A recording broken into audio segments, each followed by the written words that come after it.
White হাউসে দ্বিতীয় মেয়াদে ক্ষমতায় বসার পর মার্কিন প্রেসিডেন্ট ডোনাল্ড ট্রাম্প ও রুশ প্রেসিডেন্ট ভ্লাদিমির পুতিনের সম্পর্ক বেশ ভালোই চলছিল, কিন্তু সেই বন্ধুত্ব দিন দিন তিক্ত হয়ে উঠছে। এতটাই তিক্ত যে দুই দেশের মধ্যে সংঘর্ষ বেঁধে যাওয়ারও আশঙ্কা দেখা দিচ্ছে। জনপ্রিয় রুশ গণমাধ্যম মস্কোভস্কি কোমসোমোলেটস যুক্তরাষ্ট্র রাশিয়া সম্পর্কের বর্তমান পরিস্থিতিকে বিপরীত দিক থেকে ছুটে চলা দুটি দ্রুতগতির ট্রেনের সাথে তুলনা করেছে, যেগুলো ক্রমশ মুখোমুখি সংঘর্ষের দিকে এগিয়ে যাচ্ছে। পুতিনের ট্রেন ইউক্রেনে পুরোদমে বিশেষ সামরিক অভিযান চালিয়ে যাওয়ার পক্ষে। যুদ্ধ বন্ধ করার কোনো ইচ্ছাই দেখাচ্ছেন না তিনি। অন্যদিকে ট্রাম্পের ট্রেন রাশিয়ার ওপর যুদ্ধবিরতিতে যাওয়ার চাপ বাড়িয়েই চলেছে। শান্তি চুক্তিতে যাওয়ার জন্য একের পর এক ডেডলাইন, অতিরিক্ত নিষেধাজ্ঞা আরোপের হুমকি দিয়ে চলেছেন তিনি। এর সাথে যুক্ত হয়েছে রাশিয়ার কাছাকাছি দুটি মার্কিন পারমাণবিক সাবমেরিন মোতায়েনের ব্যাপারে ট্রাম্পের সাম্প্রতিক ঘোষণা। নিষেধাজ্ঞার ভয় দেখানো থেকে পারমাণবিক হুমকি, এভাবেই পরিস্থিতি ক্রমশ জটিল হয়ে উঠছে। গত মাসে ট্রাম্প পুতিনকে 50 দিনের আল্টিমেটাম দেন ইউক্রেন যুদ্ধ শেষ করার জন্য।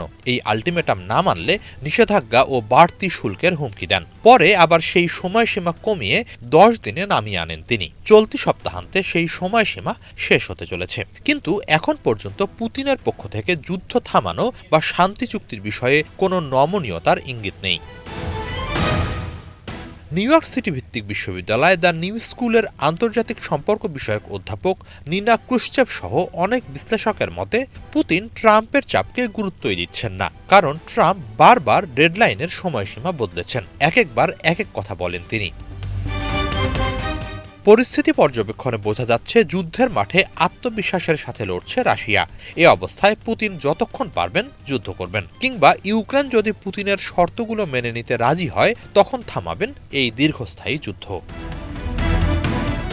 অন্যদিকে ইউক্রেন যুদ্ধের ইস্যুতে যুক্তরাষ্ট্র ও ন্যাটো জোটের রাশিয়া বিরোধী নীতি এবং পারমাণবিক সাবমেরিন মোতায়েন সহ ট্রাম্পের বিভিন্ন হুমকি ধামকির প্রেক্ষাপটে মস্কো পারমাণবিক হুমকি দিচ্ছে। এর অংশ হিসেবে এরই মাঝে স্বল্প ও মাঝারি পাল্লার পারমাণবিক ক্ষেপণাস্ত্র মোতায়েন বিষয়ে যুক্তরাষ্ট্রের সাথে হওয়া INF চুক্তি থেকে বেরিয়ে গেছে রাশিয়া।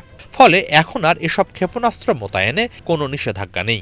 এ অবস্থায় যুক্তরাষ্ট্রের পারমাণবিক সাবমেরিন মোতায়েনের প্রতিক্রিয়ায় রাশিয়া পারমাণবিক ক্ষেপণাস্ত্র মোতায়েন করতে পারে বলে সতর্কতা জানিয়েছেন রাশিয়ার নিরাপত্তা পরিষদের ডেপুটি চেয়ারম্যান দিমিত্রি মেদভেদেভ। এভাবেই চড়ছে উত্তেজনার পারদ। এ অবস্থায় দুই পক্ষই যদি তাদের অবস্থানে অনড় থাকে এবং পরস্পরের বিরুদ্ধে তৎপরতা চালিয়ে যায়, তবে ট্রাম্প ও পুতিনের ট্রেনের মুখোমুখি সংঘর্ষ অনিবার্য হয়ে উঠবে বলে জোর সতর্কতা জানাচ্ছেন বিশ্লেষকরা।